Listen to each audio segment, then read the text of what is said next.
Hi there, folks. This is Coach Rich, Endurance Nation. Welcome to my Coach Chat. As always, I'm broadcasting this in three places. One, it's live inside my site where I'll be taking questions from my athletes via a chat window. It's also up on Google+. Afterwards, it'll be up on Google+. It'll be up on YouTube. And finally, I strip the audio out and make a podcast out of it. So many of you will be listening to this as a podcast. Today is January 5th. 2015, start of the new year. I'm joined by my my trusty partner in crime, Riley. I think he's still hungover from his celebrations on New Year's Eve. but most importantly, January 5th is the start of our January out season. We have two out season start dates. We have October 27th and January 5th. So my October 27th athletes, they start probably about maybe 60% of my squad started their out season on October 27th. Everyone else has been waiting to start their OS on January 5th. So my October out season people, they're in week 11 this week. They come out of the OS on February 2nd. So they're looking at their training plans and they're looking at the volume that they're doing right now. And they're looking at what I have them doing beginning in February and March, right? And then I've got my January out season athletes. They're all ready to go. They dropped in to their out season training plan and they see that Endurance Nation is only having them do about 5 to maybe 8 hours of work every week across the out season. 4 runs, 3 bikes, 0 swimming. The longest long ride in our out season is 90 minutes. The longest run is about an hour with an option to make it an hour and a half. And then there's a third group of people, which is the training partners and the friends of my athletes who woke up on January 1st. They looked at their calendar and they said, OMG, WTF, I'm racing Ironman Wisconsin on September 13th, or I'm racing Ironman Louisville October 11th, or I'm racing Maryland whenever that is, and they say I gotta start training. I gotta start training right now for my Ironman, and they open up their the latest edition of Triathlon Rag magazine, and they see the 15th article that they've seen on on base training over the winter, and they start putting their Ironman training hat on and thinking about volume. Okay. So what I want to do tonight is talk to you about my experience as an athlete, my experience as a coach, and the experiences that I've seen as a coach of a team with what cycling volume means, what it doesn't mean, and what running durability means. Okay. Because my 3 audiences of this podcast, right? My October out season, January out season, and people on the outside listening.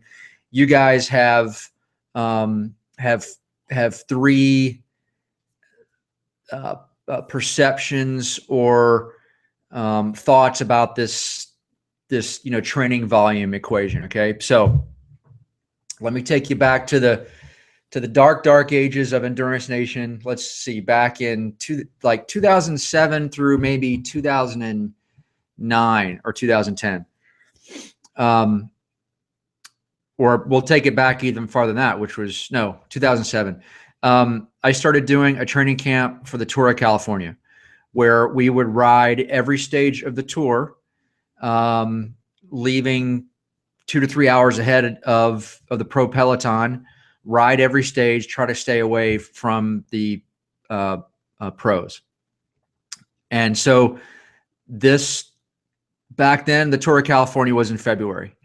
And so people were staring at the barrel of about a 20 to maybe 26 to 27 hour cycling week in February on some of the most challenging terrain in California, trying to stay away from a bunch of freaks and geeks, pro cyclists. Okay. And in my Tour of California, I had 2 groups of people. I had athletes kind of local to me on the West Coast, and I had athletes who were training in the Midwest and in the Northeast, etc. Okay. Both flavors of athletes were doing our out-season training plan, which is focused on making you a faster 5K, 10K, half marathon runner and a 40K time trial cyclist with no bike schedule longer than about hour and a half. Okay. But my local Southern California athletes, because we live in SoCal, today was like 72. Okay. They can get out and, pretty much all year round, they can pop off a 2, 3, 4, 5 hour bike on the weekend if that's what they want to do. So on, make it up, February 15th, 2008, 9, and 10, I had half of my Tour of California people from Southern California would join us, and the other half from the Northeast, both of whom had been training for the most part via like the same training plan, but with SoCal athletes being able to add cycling volume to it. So we're talking about people on trainers, getting off of trainers, haven't ridden outside, a max of 4 to 5 hours of cycling at the most, jumping in, coming off the top rope onto a 27-hour cycling week. And there was no appreciable difference in the performance between each group. Okay. Now, everyone's neck was sore, everyone's back was sore, everyone's ass was sore, everyone was dead tired. It's a lot of work. But my SoCal athletes did not have a distinct advantage over everyone else as a function of the volume that they had been able to do in advance of the tour. Okay. So that's one learning point. The second learning point is I've done Ironman Coeur d'Alene 3 times, and I've done and each time I've kind of done, my workup has been Oceanside and or Wild. So Oceanside, it's bounced around between late March, mid-April, Wildflower, which is early May, and then Coeur d'Alene. At the same time, I've coached hundreds of athletes to this race over the years. And similar to how that Tour of California February played out, I coached big squads of Southern California athletes to Ironman Coeur d'Alene and squads of Northeast, Midwest, I'm stuck on a trainer athletes to Ironman Coeur d'Alene. Ironman Coeur d'Alene, by the way, is it used to be in the 3rd week of March. Now it's in the 4th week. And so I had folks who could do half Ironman / Ironman-esque volume all winter, all spring. And I had athletes who didn't come off the trainer until consistently like early April, middle of April. Okay. And what I saw across both groups of athletes was there was not an appreciable performance difference between these 2 groups that I could peg as being a function of this group was able to do a consistent half Ironman-esque volume for months and months and months, and this group wasn't, and that's why this group, no, there was really no difference between the 2. Okay. And then how many data points am I at? 3rd. My 3rd data point is I've done myself, and we've had athletes experiment with large, or not experiment, do large cycling volume relatively close to their race.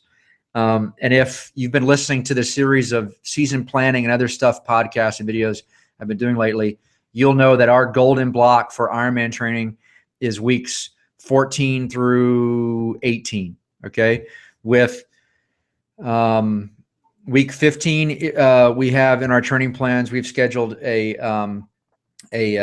high volume training weekend for them. We encourage them to back that up as much as they can with a second high volume weekend in 16, another high volume weekend in 17, and then their final race rehearsal is in week 18. So my point is, we keep their training volume on the bike relatively low from Ironman perspective, and we strategically bump up their volume relatively close to their race. I should also say that I've also experimented with high volume training back in 2011, training for Ironman Wisconsin in July, like the second, like July 9th through the 20th or so. I went up to June Lake, California, elevation 7,200 feet. And I put up like 500 miles on the bike and 50, 60 miles on the run and just buried myself. So what we've learned is if you have to make a choice between when and how you're going to apply cycling volume to your training, it's much, much, much more useful on race day if it's applied closer to your race. Okay. So everyone who's listening, who's in an Endurance Nation out-season training plan and looks at the calendar, and it's January 5th, and they're doing this race, that race, other race, look at their training plan, say, OMG, WTF, my cycling volume is crazy low. I'm never going to make it. My friends, they're doing 5-hour trainer rides and 4-hour trainer rides in friggin' January. No. Okay. We've had thousands of people train this way. I've trained this way. And that's what we've learned, which is the application of cycling volume before 12 to 16 weeks out from your race is overrated as a training tool. By keeping your cycling volume low, you can keep your intensity high and you free up resources to make you a much, much faster cyclist. And then 16, 12 weeks, 10, 8, going big, 5, 4, 3 weeks out from your race, applying cycling volume in those periods has a much bigger return on race day. Okay. Now, let's talk about run durability. I'm not going to say running volume because running volume is largely a function of, or it's the ability to put up and sustain running volume is a function of you staying healthy. Okay. It's just a simple fact that, that you can increase or decrease or manipulate your cycling volume across a much wider range of cycling hours. You can go from a 6-hour cycling week to a 12-hour cycling week to an 8-hour cycling week to a 16-hour cycling week if you want it. Obviously, those numbers are completely unrealistic on the run. Okay. But what is so just like cycling volume is more valuable when it's applied closer to your race. Running durability through high frequency running is extremely valuable, especially when it's applied across your entire season. Okay. We have a lot of running frequency built into our training plans. Our out-season training plans, we have you guys running 3 days a week with an option for 4. The advanced training plans, I think we might have 4 to 5 runs a week. And then what we've done over the years is in all of our training plans, we've built in more and more like, it would be a really good idea if you could do this additional run. We back in, I think 2010, 2011, we stopped having athletes do post-ride runs, a traditional bricks, and instead put the runs before the long runs because they were able to run better and it was an easy way to add frequency. So the net is one of the most valuable things you can do as a triathlete is to manage the intensity of your runs first, the volume of your runs second, so that you can run frequently every week and simply extend that week after week after week after week and just run consistently. At the end of the day, just run. and anything counts. Throw on your shoes, 20 minutes, 25, 30, 35, 40 minutes, whatever.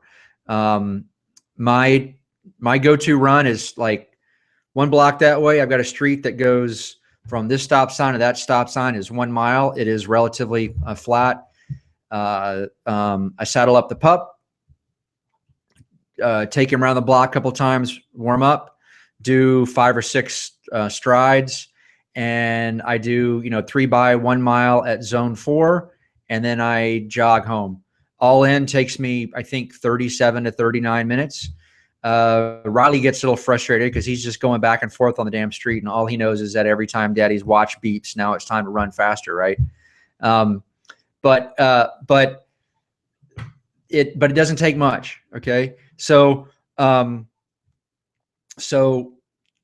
cycling volume is overrated, or specifically its application across your entire cycling year is overrated. It is very valuable when it's applied closer to your race. And hopefully the examples I gave you of Tour of California, Ironman Coeur d'Alene, and Epic training camps has kind of built your confidence that we know what we're doing. And this is all based on us having punched the clock a lot on bicycle saddles ourselves. And then hopefully what I've also increased your confidence in is that it's not so much about running volume or running intensity as it is about running durability, which is built through the consistent application of high frequency running week after week after week after week after week. Okay. At the end of the day, just run. All right. So that's where I'm at right now. I am training for Ironman St. George in early May, Ironman Wisconsin. I started our out season with my squad on October 27th. My weakness is travel. When I travel, I have a hard time being consistent with my training. Going to Ironman Arizona, Thanksgiving weekend, Christmas. I also like to ride dirt bikes and motorcycles, and October through February is great time of year for me to get out in the deserts and do my riding with the only contact I have with non-athletes in the world other than going to Starbucks, which is my motorcycling friends, where I get to show up and I'm just a guy on a bike. So I have to do a total reset on my out season. So I'm starting. I was supposed to start today, but I spent all day writing like 5 blog posts. But my point being, I'm also in this place where I'm really trying to run consistently, because I know that running durability for me is about running frequency, and I'm also trying to rein in my desire to do long epic rides right now because I can, but I know that, I know from experience that I get much better results when, rather than going out for a 3, 4, 5 hour climbing ride in January, which I can, I go really, really, really hard for 2, 2.5, maybe 3 hours. So I'm in the same place. I'm not where I wanted to be. I need to get my stuff locked on, and I need to reflect on what's worked for me in the past and what I know to be true, and keep myself from being stupid. Okay, folks, if you've been listening, I would invite you to check us out at endurancenation.us/join, create a free 7-day trial. And come on inside and we'll just show you how we work, and you'll have an opportunity to check out our team, check out our resources, and talk to us. So I'm going to turn off the podcast portion of this. And so thanks for listening, folks. And I'm going to go inside and answer questions from the athletes in my chat room.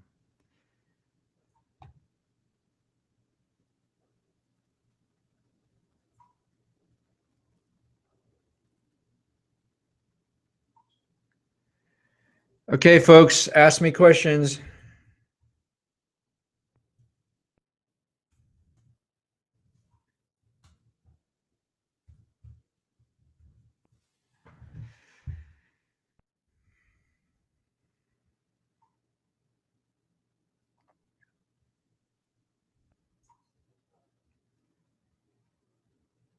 Any questions? Questions going once? Questions going twice? Okay, while I'm waiting here. Okay, all right, here we go. Chris Harbeck asks, for those taking a year or two off from Ironman, in your opinion, how long of a long ride primes a short course athlete for Olympics to half Ironmans?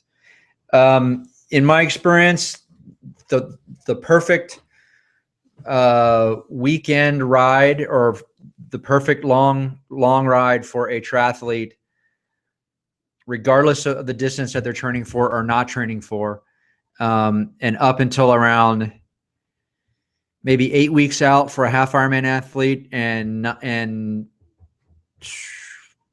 12 weeks out for an Ironman athlete is your typical, 2 to 3 hour roadie style hammerfest, right? Just go as hard as you can, as fast as you can for 2 to 3 hours. If that's my first point. The second point is the volume that you choose for your long ride should be doable week after week after week at a low admin cost for you. So you should definitely not be having your head in a space where you think that you need to be riding time X. Instead, figure out what time X works for you, and then seek out conditions, courses, friends, group rides, whatever, that allows you to jam as much hard work inside that fixed training time. Jason Brandt, week 11 of out-season long run on Sunday is typically 75 to 90 minutes. If I hit the intensity listed, I struggle being able to run 80 minutes or so. However, if I limit myself to zone 1 or zone 2, then 80 minutes is doable. Do the intensity of their volumes for these runs. Wednesday speed work is fine as the run is shorter. I would say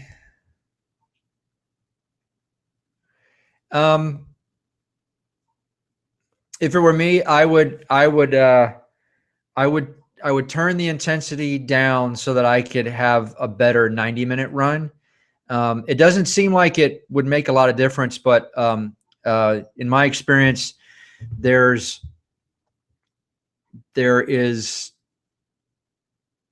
increasingly bigger difference between the quality of the long runs when you go from like 75 minutes to 80 to 90 to an hour and 40, right? Meaning, while the difference between 120 and 140 is only 20 minutes, there's a lot of value inside that 20 minutes when it's applied to a long run, and you're doing that long run in January, and you're looking at doing that flavor of long run for months and months and months and months, right? So if for me, I would turn down the intensity within that run so that it would allow me to have a quality 90-minute run vice 80-minute run. And at the end of the day, we're only talking, 10 or 15 minutes, but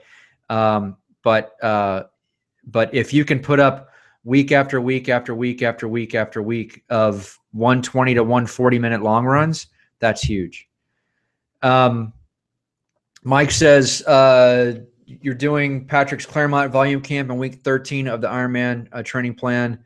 Thoughts on week 15 camp, race rehearsal, other. Sure. In week 15 of the Ironman training plan, we have scheduled for you your choice of a high volume training weekend or a race rehearsal. If you can do another high volume training weekend, that would be awesome. I'm not sure what he has you doing in your volume camp, but bumping up your volume in weeks 15, 16, and 17 really makes a big difference. So if you can swing making that 3-day weekend happen, that would be huge. Ron Slack, Boston, then Ironman Texas. What do you recommend on intensity for Boston? Ironman Texas is #1 race. Boston is it's always like the Monday after tax day, right? So it's like February 15th, 16th, and Texas is May 17th. You should run Boston at the intensity that you feel will allow you to get back on your Ironman training schedule as quickly as possible after your race, right? So ideally, Boston's on Monday. You're obviously not going to. It would be groovy if you could get back on your long ride schedule by the following weekend, maybe not doing the entire scheduled long ride, but as much of it as possible. So if it were me and I were racing Boston and I was looking at my intensity and my pace at like mile 13, 14, I would, I'd bust out a calendar and understand that I'm racing a Ironman in a few weeks, and I need to be smart about how I run these next 10 miles so that I can get back onto my Ironman training plan as much as possible. Any other questions?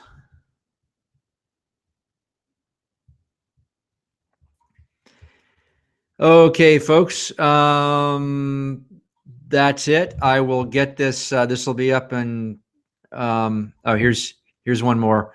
Don says, I'll probably be targeting an 11-minute pace for my Ironman. My longest runs in training will probably be less than 15 miles. Is it realistic for me to expect to only run aid stations?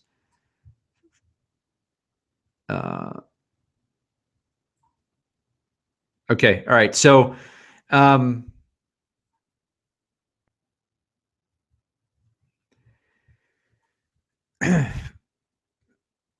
our run walk strategy for Ironman racing is valuable for everyone.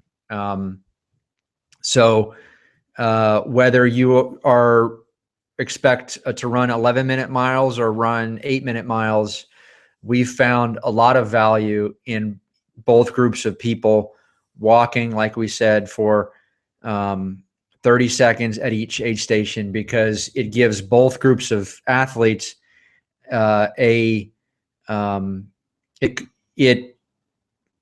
it gives them a carrot that keeps them running longer in between the aid stations, right? So if you set yourself up to take a walking break for 30 seconds at every aid station, that provides you with incentive to keep running in between the aid stations. So the whole run walk strategy is really not a function of your necessarily your expected speed on race day. We've found that both fast athletes and not so fast athletes can get value out of a run walk strategy that's applied smartly on race day. Okay. Thanks, folks. Thanks for joining me. I'll get this up. I'll get this out. I'll get it podcastified and YouTubeified and Google Plusified. Okay. Thanks, folks. Have a good week, and I'll see you online and in the forums. Coach Rich signing off. Bye.